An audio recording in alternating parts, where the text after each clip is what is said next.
ओम अज्ञानतिमिरान्धस्य ज्ञानाञ्जनशलाकया चक्षुरुन्मिलितं येन तस्मै श्रीगुरवे नमः। श्रीचैतन्यमनोभीष्टं स्थापितं येन भूतले स्वयं रूपः कदा मह्यं ददाति स्वपदान्तिकं। नमो ओम विष्णुपदाय कृष्णपृष्ठाय भूतले श्रीमते भक्तिवेदांत स्वामी नाम्ने। नमस्ते सारस्वती देवे गौरवाणी प्रचारिणे निर्विशेषा शून्यवादी पाश्चात्य देशतारिणे। वाञ्छाकल्पतरुभ्यश्च कृपा सिन्धुभ्येव च पतितानां पावनेभ्यो वैष्णवेभ्यो नमो नमः।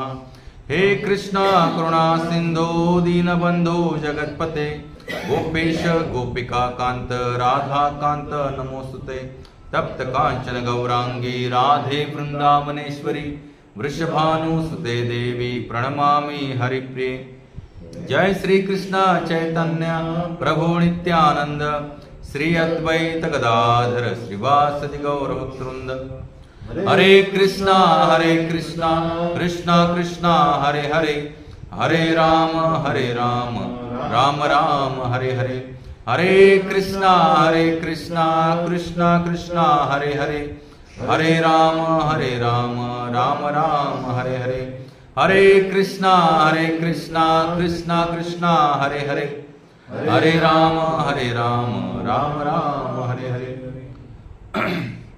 हरे कृष्णा। आपलं सर्वांचं हार्दिक स्वागत आहे आजच्या नित्य साप्ताहिक रविवारच्या प्रातःकालीन सत्रामध्ये। आपण पाहतोय ग्रंथराज श्रीमद भागवतम स्कंद पहिला अध्याय दुसरा श्लोक 33वा। ओम नमो भगवते वासुदेवाय, ओम नमो भगवते वासुदेवाय, ओम नमो भगवते वासुदेवाय, ओम नमो भगवते वासुदेवाय, ओम नमो भगवते वासुदेवाय, ओम नमो भगवते वासुदेवाय। नारायणं नमस्कृत्यं नरं चैव नरोत्तमं देवीं सरस्वतीं व्यासं ततो जयमुदीरये। नष्टप्रायेषु अभद्रेषु नित्यं भागवत सेवया भगवती उत्तमश्लोके भक्तिर्भवति नैष्टिकी। कृष्णाय वासुदेवाय देवकीनन्दनाय च नन्दगोपकुमाराय गोविन्दाय नमो नमः। हरे कृष्णा कृष्णा कृष्ण हरे हरे, हरे राम राम राम हरे हरे। ग्रंथराज श्रीमद भागवतम की। ग्रंथराज श्रीमद भागवतम स्कंद पहिला अध्याय दुसरा श्लोक आज आपण 33वा। आधी शब्द उच्चारण आपण पाहूया। असौ तो परमात्मा गुणमय प्रकृतीच्या गुणांनी प्रभावित झालेला, भावे स्वाभाविकपणे प्राकृत गुणांचे वर्चस्व असल्यामुळे भूत निर्मिलेले सूक्ष्म इंद्रिये आत्मभी जीवांकडून स्वनिर्मितेषु आपल्या स्वतःच्या सृष्टीत निर्विष्ट प्रवेश करतो करीत भुंक्ते भोगतो भूतेषु जीवाच्या शरीरात तद्गुणान प्रकृतीच्या त्या गुणांना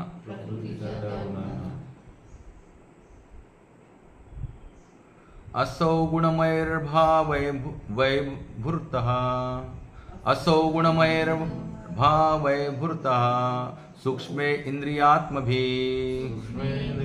स्वनिर्मितेषु निर्विष्टो भुंक्ते भूतेषु तद्गुणान्। असौ गुणमयः भावे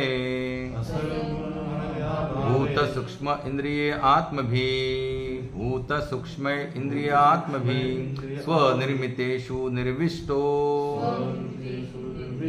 भुंक्ते भूतेषु तद्गुणान्.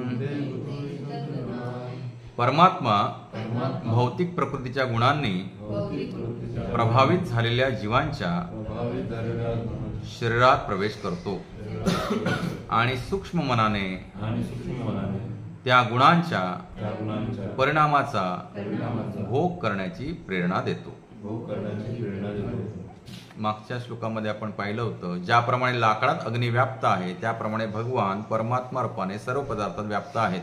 आणि म्हणून जरी ते अद्वितीय असे परमपुरुष आहेत तरी ते पुष्कळ रूपात अभिव्यक्त झाल्याप्रमाणे दिसतात. म्हणजे भगवंत कुठे नाही तसं नाही. आणि हीच दृष्टी आपल्याला भक्तीमध्ये डेव्हलप करायची असते की जळीस्थळी काष्टीपाषाणी आपल्याला केवळ भगवंतच दिसतील आणि प्रत्येक जे थ्रेड आहे किंवा लिंक जी आहे ती आपल्याला भगवंतांचीच कनेक्ट झालेली दिसेल.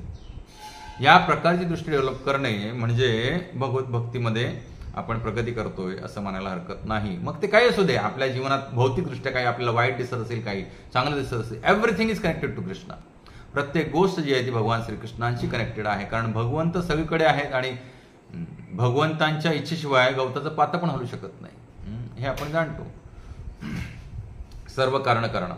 तर इथं परमात्मा भौतिक प्रकृतीच्या गुणांनी प्रभावित झालेल्या जीवांच्या शरीरात प्रवेश करतो. हे आपण जाणलो बऱ्याच वेळेला गीता कोर्समध्ये. आणि आपण नेहमी म्हणतो की ह्या देहामध्ये दोन आत्मे वास करतात. एक म्हणजे त्या देहधारी तो जीवात्मा आणि दुसरं त्याला गाईड करणारे बुद्धिरूपी परमात्मा भगवंत. आणि भगवंतांच्या निर्देशानंच हा जीवात्मा जे काय आहे चांगलं वाईट त्याच्या बुद्धीनुसार जे काय करतो ते तो करू शकतो. त्यांनी जर सँक्शन केलं नाही तर तो ना चांगलं गोष्ट करू शकत ना वाईट गोष्ट करू शकत. म्हणजे इच्छा जीवाची असते. भगवंत सांगतात हे गोष्ट चांगली आहे, ही गोष्ट वाईट आहे, पण जीवात्मा सगळ्याच गोष्टी भगवंताने सांगितलेल्या हे कर हे ऐकत नाही. इथे व्यक्ती स्वतंत्र आहे. आणि ते जर नसतं आणि ते जर भगवंताने हिरावून घेतलं असतं तर कोणी भगवंतावरती प्रेम केलं नसतं. ज्या अत्युच्च प्रकारचं प्रेम गोपींनी केलं त्या प्रकारचं भगवंतावरती कोणी प्रेम केलं नसतं. कारण ती तिथं जबरदस्ती ठरली असती.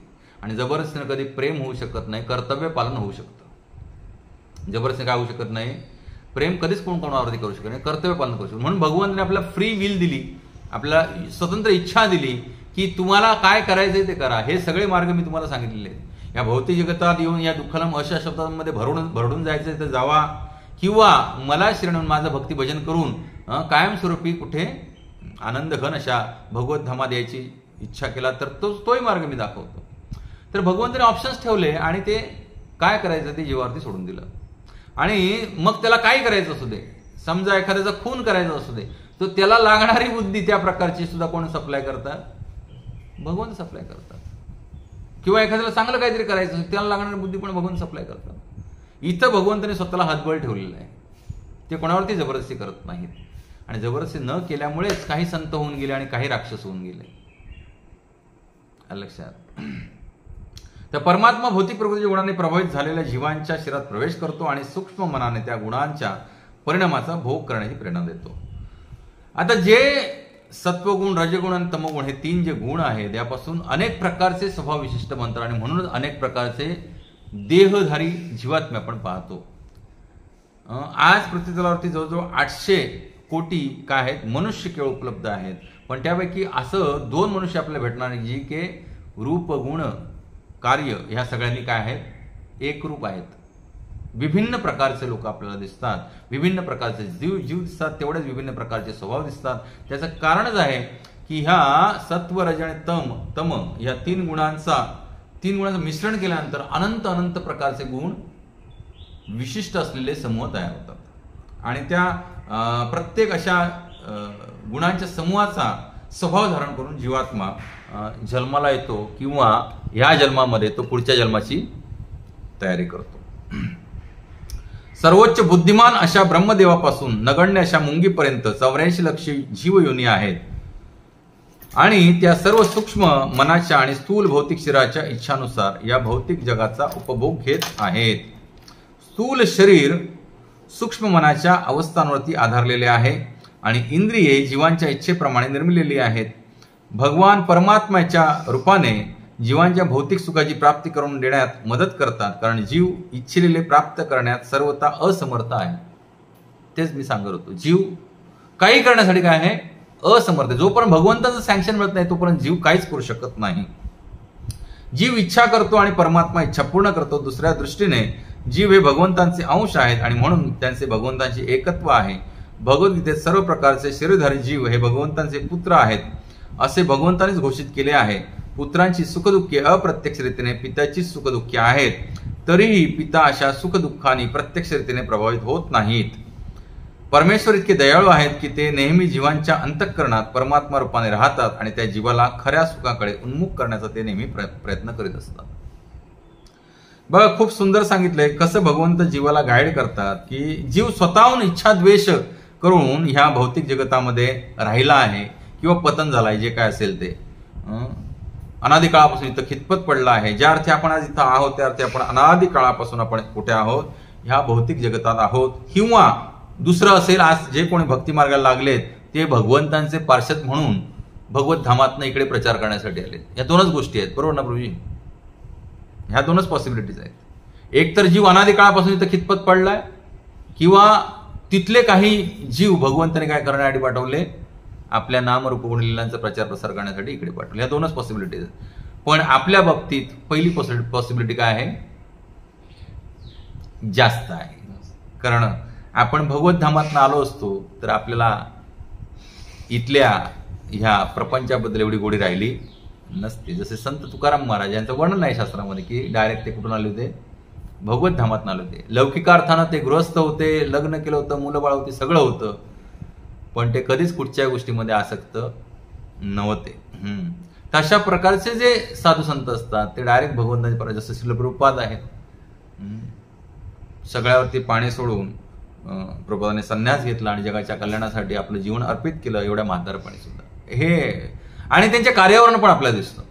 तुकाराम महाराजांनी एवढी अभंग गाथा रचली, एवढं या महाराष्ट्र प्रांतामध्ये, पश्चिम भारतामध्ये एवढा प्रचार केला भक्तीचा, की हे एम्पॉवर्ड सोल्स असतात. म्हणजे त्यांच्या मागे भगवंतांची शक्ती असल्याशिवाय ते होऊ शकत नाही. आणि त्यांच्या कार्यावरून आपण जाणू शकतो की त्यांच्या पाठीमागे काय आहे, भगवंतांची दिव्य शक्ती सदैव कार्य करत होती आणि राहणार आहे. तर परमात्मा भौतिक प्रकृतीच्या गुणांनी प्रभावित झालेल्या जीवांच्या शरीरात प्रवेश करतो. तर सगळे जीव जे आहेत ना, हे भले जरी मूळ रूपामध्ये सच्चिदानंद रूपी असले, भगवंतांसमान गुणात्मक दृष्ट्या असले, तरी ते भगवंतांच्या शक्तीमध्ये येतात. कशामध्ये येतात? ते भगवंत नाहीत ना, जीव हे भगवंताच्या शक्तीमध्ये येतात. आणि शक्तीमध्ये आल्यामुळे भगवंताच्या अनेक शक्ती आहेत, त्यामुळे दोन शक्ती एकमेकांच्या प्रभावाखाली येऊ शकतात. हा खूप गहन सिद्धांत आहे. काय? दोन शक्ती एकमेकांच्या प्रभावाखाली येऊ शकतात. जसं की भगवंताची एक शक्ती आहे अविद्या, ही एक काय आहे, शक्ती आहे. तर ह्या अविद्येच्या शक्तीच्या अधिपत्याखाली जीव आल्यामुळे तो आपलं भगवंतांबरोबरच असलेलं शाश्वत संबंध काय करतो, विसरतो आणि तो स्वतःला स्वामी समजायला लागतो. आणि स्वतःला स्वामी समजल्यामुळे त्याला वाटतं मी पण आता काय केले पाहिजेत, भोग केले पाहिजेत. आणि इथं जसं वर्णन केलंय प्रभुपादांनी तात्पर्यामध्ये, की जीव हे भगवंतांचे काय आहेत, अंश आहेत. म्हणून गीतेमध्ये भगवान सांगतात ममैवांशो जीव लोके जीवभूत सनातना. तर जीव हे माझे शाश्वत अंश आहेत. अहम बीज प्रदा पिता, मी जीवांना जन्माला घालणारा मी पिता आहे, बीज प्रदान करणारा. तर सगळे जीव जे आहेत ते भगवंतांचे अंश असल्यामुळे भगवंतांना वाटतं की ह्याने केलेली इच्छा सुद्धा काय केली पाहिजे, मला पूर्ण केली पाहिजे, बरोबर की नाही? मग ती वाईट असू दे, चांगली असू दे. सपोज एखादा पुत्र आहे तर तो बापाचं ऐकत नाही आणि म्हणतो मला अमक्या ठिकाणी जायचं आहे. जसं की मी उदाहरण देतो, आपले सुनीता सिंग माताजी आहेत, त्या जस्ट मागच्या आठवड्यात आमच्याकडे सगळे फॅमिली चेकअपला आले होते. मुलगा, मोंटी, मुलगी, माताजी आणि प्रभूजी ते नेहमी येतात आपल्याकडे चेकअपला. तर आल्यानंतर सगळे चेकअप झाल्यानंतर त्या मोंटीला, पुण्याला असतो तो जॉबला, बऱ्याच दिवसांचा खोकला आहे म्हणून त्याला औषध दिलं. आणि तिसऱ्या दिवशी मला मातांचा फोन आला की प्रभूजी, आता त्यांची दारुण कथा सांगतो तुम्हाला. आधी पहिल्यांदा त्यांचा एक मुलगा आहे, तो विकलांग आहे. दुसरी मुलगी आहे, तिला 12 वर्षापासून डायबिटीस चालू झाला, इन्सुलिनवरती आहे. नवरा आहे, त्याला सिव्हिअर डायबिटीस. आणि माताईंना तर वॉलचे हार्टचे प्रॉब्लेम आहे, तुम्हाला माहितीच आहे सगळ्यांना. हा एकमेव मुलगा चांगला होता मोंटी, जो कुठेतरी जॉबला लागलाय. आणि मी जसं राहुलला सांगतो, उगाच बाईक घेऊन फिरू नकोस रे मित्रांच्या मागणं, तसंच तो सुद्धा तसाच धबधब्यावरती पोहायला गेले. आणि त्या धबधब्यावरती माते सांगत होते जाऊ नकोस म्हणून. धबधब्यावरती तो पाय घसरून पडला कातळावरती आणि एवढ्या तरुण वयात हे जे हाड आहे फिमरचं, मांडीचं मेन हाड, ते फ्रॅक्चर झालं. लक्षात. मग त्या जीवानं इच्छा काय केली की मला धबधब्यावर जायचंय मित्रांसोबत. आई वडील काय म्हणतात जाऊ नकोस, तरी पण नावेलाच तर आई वडिलांनी त्याला गाडी घोडा उपलब्ध करून दिलं, पैसे उपलब्ध करून दिले, बरोबर की नाही. आणि काय म्हणूया, हृदयामध्ये नकार असताना सुद्धा संमती दिली. तसंच भगवंत आहे. आपण नालायक पुत्र आहोत हे आधी आपण पहिलं जाणलं पाहिजे. आपण कोण आहोत? नालायक पुत्र आहोत. आपला मनमानी कारभार करायचा आपल्याला, आणि त्यामुळे आपण भगवंतांची वचनं ऐकत नाहीत. जशी माता पित्याची वचनं जी असतात जीवाच्या कल्याणासाठी असतात, पण आजकालचे तथाकथित पुत्र पौत्रादी सगळे जे काय आहेत ते त्यांच्या वचनात धुडकावून आपल्याला मनाला वाटेल तसं वागतात. तेच आपण करतोय अनादी काळापासून. भगवंत एवढे कृपाळू आहेत की एवढं सगळं केलं तरी तुमच्या ज्या काय भौतिक इच्छा सुद्धा असतील त्या पूर्ण करण्यासाठी भगवंत काय करतात? सर्वतोपरी सहकार्य करतात. कारण त्यानेच सगळी सृष्टी निर्माण केली ना. त्यांच्या सृष्टीतलं त्यांच्या इच्छेशिवाय आपण एक पान सुद्धा हलवू शकत नाही किंवा घेऊ शकत. त्यामुळे आपण ज्या काही भौतिक इच्छा करतो त्या ह्या भौतिक जगत अशीच लिमिटेड आहे. आणि भौतिक जगताचे मालक सर्वस्वी कोण आहेत? भगवंत आहेत. आणि म्हणूनच या भौतिक जगतातून आपल्याला काय जर एक्सप्लॉइट करायचं असेल तर भगवंतांच्या सँक्शन शिवाय आपण ते एक्सप्लॉइट करू शकत नाही. एक्सप्लॉइट म्हणजे काय? चोरी लबाडी करणे. आपण काय करतोय? तेच करतोय ना. भगवंतांच्या परमिशन शिवाय आपण त्यांच्या सगळ्या गोष्टी लुबाडतोय. हे पृथ्वीला ओरबाडतोय आपण, धन ओरबाडतोय, फळं फुलं तोडून खातोय, जीवांची हत्या करतोय जीवेच्या चोचल्यांसाठी. हे सगळं भगवंतांच्या इच्छेच्या विरुद्ध आपण करतोय. भगवंतांच्या इच्छेनुसार करणं म्हणजे काय? पत्रम पुष्पम फलम त्वमेव मे भक्त्या प्रयश्यते. भगवंत काय सांगतात? तुम्हाला जगण्यासाठी आहार आवश्यक आहे, ठीक आहे मी देतोय, पण तो काय आहे? पान फूल फळ आणि तोय म्हणजे पाणी. बस इकडे. हरे कृष्णा कृष्णा कृष्णा हरे हरे, हरे राम राम राम हरे हरे. पान फूल फळ आणि पाणी हे तुम्ही मला भक्तिभावानं अर्पण करा. नुसतंच खाऊ नका तोडून ओरबडून. ते काय करा? जसं की वडिलाने एखादं कॅडबरी चॉकलेट आणलं आणि त्याचं रॅपर खोलून मुलाला दिलं छोट्या 2 वर्षाच्या, तर ते मुलगा काय असतो, त्याला चांगले सद्गुण लावलेले असतात. त्याच्यातलं तो प्रेमानं, बाबावरच्या प्रेमानं अर्ध तोडतो किंवा एक तुकडा तोडतो आणि बाबांना पुढे करतो, बाबा तुम्ही पण घ्या. बाबा म्हणतात नको तूच खा. पण हे अर्पण करणं ह्याच्यातलं प्रेम दिसून येतं. आपण काय करतोय? नेहमी चॉकलेट दिलं पण नाही, काढून घेतलं, संपला विषय. हे आपण करतोय. मानवाच्या योनीमध्ये आपण हे करतोय की भगवंताने सगळं उपलब्ध करून दिलेलं आहे, त्याचं भगवंतांचं आपण काय घेत नाही, परमिशन पण घेत नाही, परवानगी पण घेत नाही, आणि ते ओरबडून आपण खाण्याचा प्रयत्न करतो. आणि इथंच आपण काय करतो? पुढच्या अनंत जन्मांची शृंखला निर्माण करतो. कारण हे आपण प्रकृतीच्या आणि भगवंतांच्या नियमाविरुद्ध वागतोय आणि त्याचमुळे आपल्याला अनंत काळापासून आपण इथं खितपत पडलोय ह्या भौतिक जंजाळामध्ये, ह्या दुःखामध्ये. कारण एक जीवात्मा देह प्राप्त झाल्यानंतर मृत्यूपर्यंत रोज काय करत असतो? कर्मफळ तयार करत असतो. वेगवेगळ्या प्रकारची कर्मफळ तयार करत असतो आणि त्यातून त्याला पुन्हा पुन्हा ती कर्मफळ भोगण्यासाठी जन्म घ्यावा लागतो.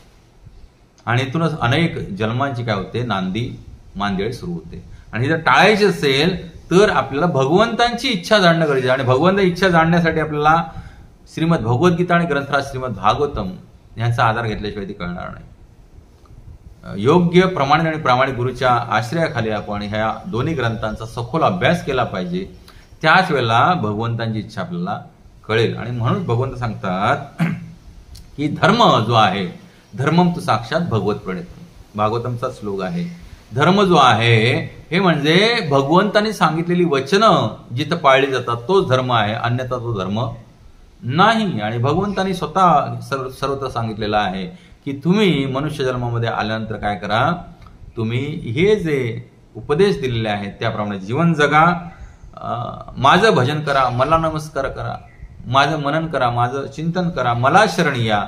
आणि हे सगळे सांगितलेल्या गोष्टी आपण झिडकारून आपल्याला वाटेल तसं आपण स्वतः भगवंत बनण्याचा प्रयत्न करतो आणि त्याचमुळे आपण इथं खस्ता खातोय. आणि ह्या खस्ता कधी न संपणाऱ्या गोष्टी आहेत. ह्यातनं जर बाहेर पडायचं असेल तर आपल्याला शुद्ध अंतःकरण करून गुरूंच्या आश्रयाखाली राहून भगवत भक्ती कशी करावी, ब्रह्ममुहूर्तापासून शयन करेपर्यंत ह्याचं सराव करावा लागेल. त्यालाच साधना भक्ती म्हटली. आजकाल बरेच लोक सांगतात थोडंफार भक्तीचं तत्वज्ञान जाणल्यानंतर की आम्ही आता एकांतिकी भक्ती करायला मोकळे झालो, आता आम्हाला संघाची गरज नाहीये. लक्षात, भगवंत माझा ऐकणार नाही तसं नाहीये. असं काही लोकांनी मला उत्तर दिली या 2-4 दिवसात. भगवंत माझा ऐकतात, महान आहेत बाबा तुम्ही लोक. स्वतः भगवंताने सांगितलंय की माझ्या भक्तापेक्षा माझ्या भक्ताचा भक्त मला प्रिय आहे. भक्तेर भक्त जनप्रिय. काय सांगितलं भगवंतानी? माझा भक्त मला जास्त प्रिय नाहीये, माझ्या भक्ताचा भक्त मला प्रिय आहे. म्हणजेच भगवंत काय सांगताय, तुम्ही माझ्या भक्तांचा आश्रय घेऊन माझ्याकडे या. तुम्ही डायरेक्ट आला तर मी तुम्हाला एंटरटेन करत नाही. जसं दुर्वास मुनी डायरेक्ट गेले होते भगवंतांकडे, भगवंता क्षमा करा क्षमा करा. हट जा म्हणाले, मी नाही क्षमा करत तुला. भले मी माझं विरोध आहे की आलेल्या शरणार्थीला काय देणं, शरण देणं आणि त्याचा उद्धार करणं, पण तुझ्या केसमध्ये मी नाही करणार, कारण तू डायरेक्ट आलास उन्मत्त होऊन तू माझ्याकडे आलास. त्यामुळे भगवंत डायरेक्ट कधीही स्वीकार करत नाहीत कोणाच्या भक्ताचा. म्हणूनच गुरु शिष्य परंपरा आहे. जर कोणी म्हणत असेल की मला आता भक्तीचं रसायन कळलंय आणि आता माझी मी भक्ती करणार, मला कोणाची गरज नाही, तर त्याच्याकडे भगवंत लक्ष देत नाही. म्हणून साधुसंग सर्वशास्त्र काय सांगणार, तो कायमस्वरूपी आहे ना, कायमस्वरूपी आहे. नित्यम भागवत सेवया, म्हणजे ग्रंथ भागवत आणि व्यक्ती भागवत यांचं नित्य जर सेवन केलं आपण, म्हणजे त्यांची सेवा केली तरच आपल्याला भगवत प्राप्ती होणार आहे. नित्यम भागवत सेवेचा हा अर्थ आहे. वैष्णवांची सेवा करा. गुरु, वैष्णव, भगवान, श्रीहरी अत्यंत कृपाळू आहेत, पण त्यांचा आपण आश्रय घेतला पाहिजे. तर अहम भावना असता कामा नये. पूर्णपणे निरअहंकारी होऊन निर्माण मोहाजित संग दोषा, पूर्णपणे मान त्यागला पाहिजे गीतेत सांगतात भगवंत. आणि इंद्रियांवरती आपण विजय मिळवला पाहिजे आणि साधूंचा संग केला पाहिजे.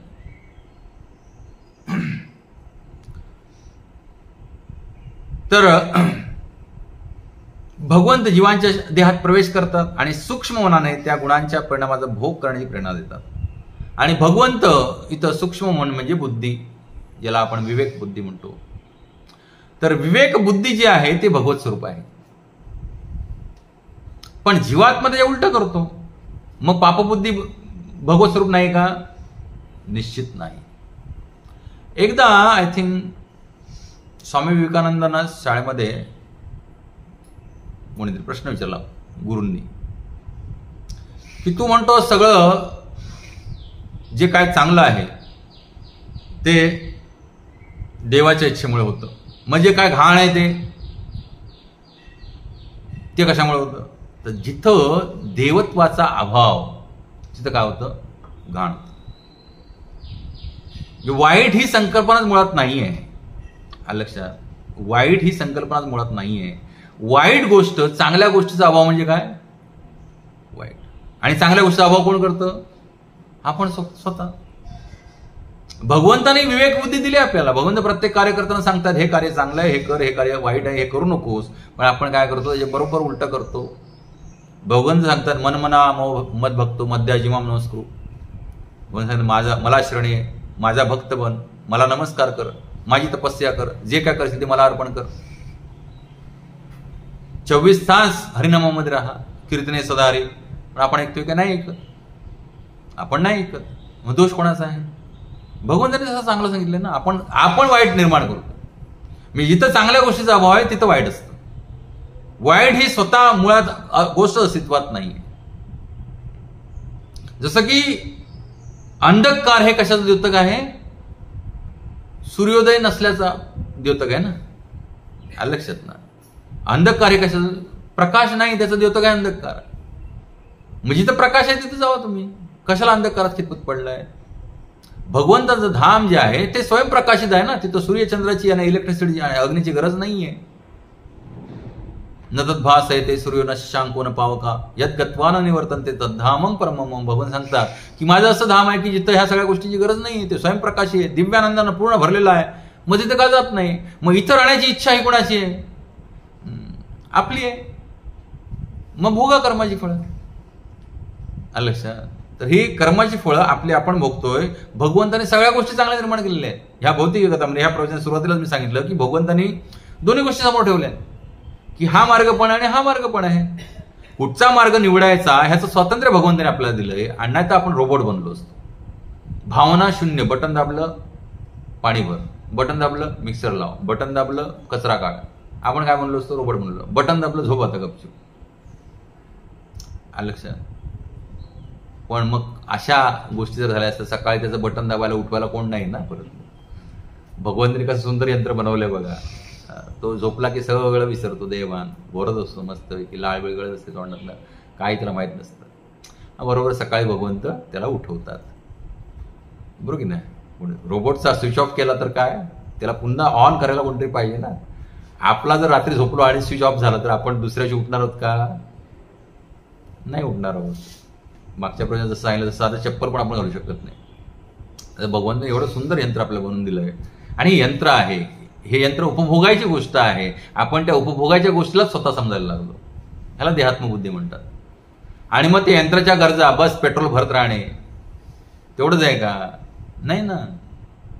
त्या यंत्राच्या गरजा भागवणे एवढंच आहे का? त्या ड्रायव्हरला बाकी पण कामं असतात ना. यंत्र हे माध्यम आहे.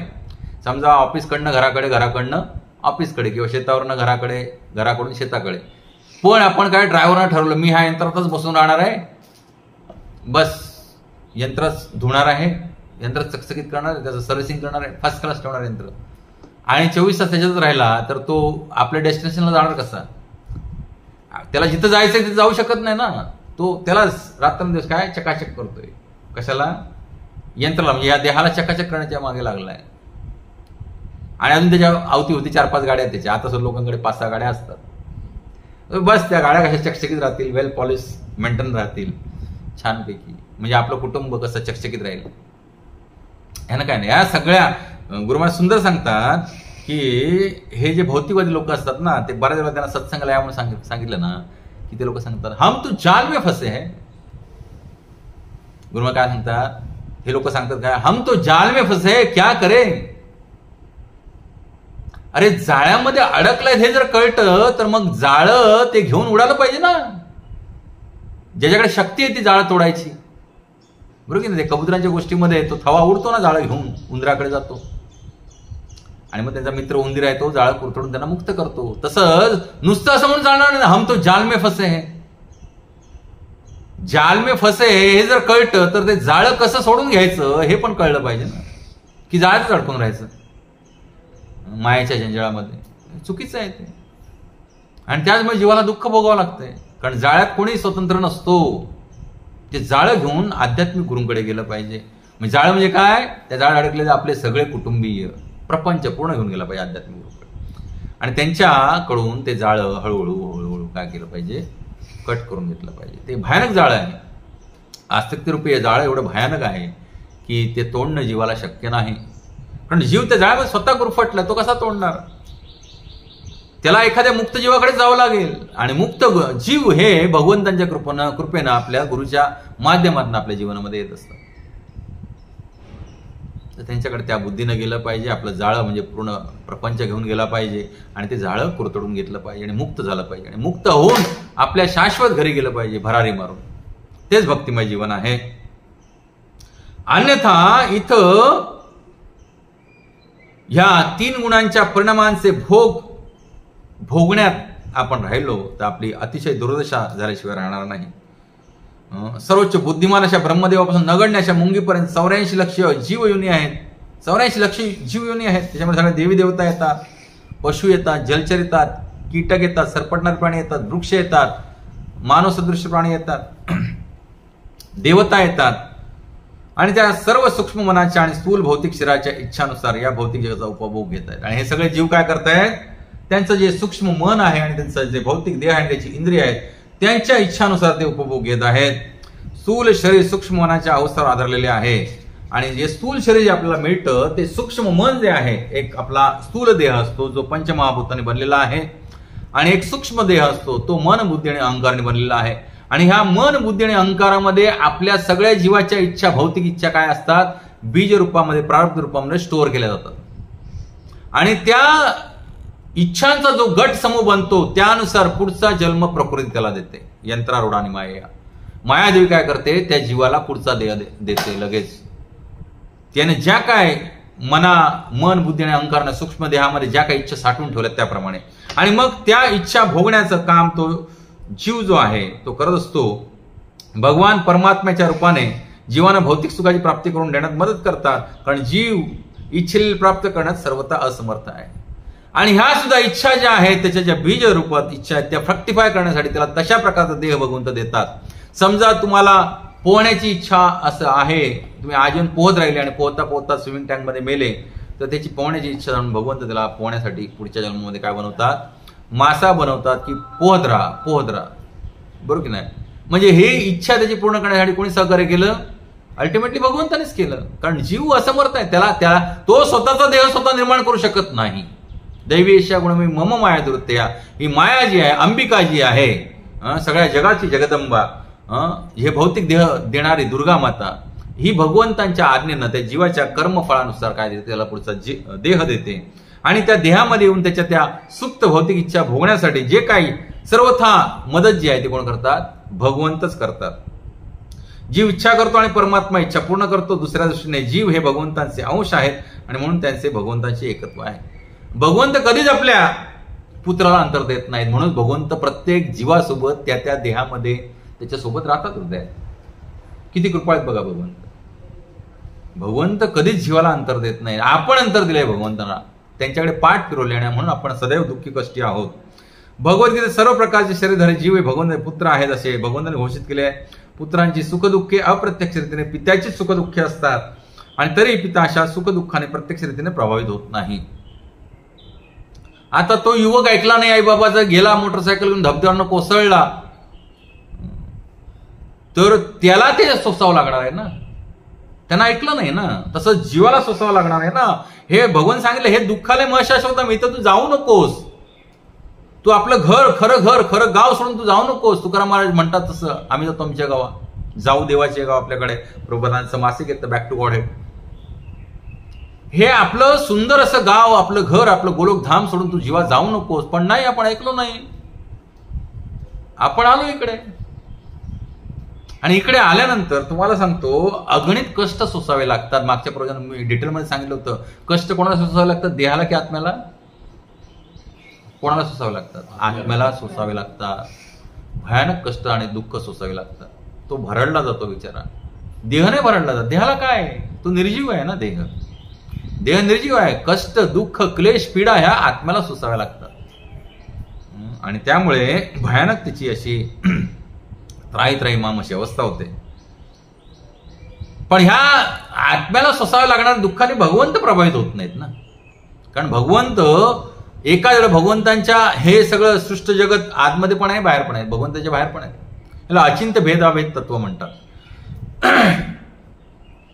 परमेश्वर इतके दयाळू आहेत की ते नेहमी जीवाच्या अंतःकरणात परमात्मा रूपाने राहतात आणि त्या जीवाला खऱ्या सुखाकडे उन्मुख करण्याचे नेहमी प्रयत्न करतात. बरं, जे काय ही सृष्टीचं निर्मिती भगवंताने केले, भले जरी जीवाला किती काय करू देत, भौतिक इच्छा करू देत, इथं राहण्याचा विषय करू दे, भगवंताने असं सृष्टीचं निर्मिती केली की हळूहळू उत्क्रांतीवादानं काय होईल, त्याला विरक्ती येईल. कुठे? जसं की मागच्या देह ह्या गुरुच्या माध्यमात आपण पाहिलं. देह हा गुरु कसा आहे, तो दोन गोष्टी देतो आपल्याला. काय? एक ज्ञान आणि दुसरं वैराग्य. तर भगवंताने असं रचना केलेली आहे की हळूहळू आपल्याला ह्या भौतिक जगताची काय येईल, आपला कंटाळा येईल, वैराग्य येईल आणि मग आपण पुन्हा आपल्या भगवत धामात जाण्याचा मार्ग शोधू. आणि तो भगवत धामात जाण्याचा मार्ग जो आपल्या शिलप्रभूने दाखवलाय त्याला म्हणतात भगवत भक्ती, जे सगळ्या शास्त्रामध्ये सांगितलंय. हरे कृष्णा कृष्णा कृष्णा हरे हरे, हरे राम राम राम हरे हरे. ग्रंथ श्रीमद् भागवतम की जगत गुरु शिल प्रभुपाद की. निताय गौर प्रेमानंदे. हरि हरि बोल.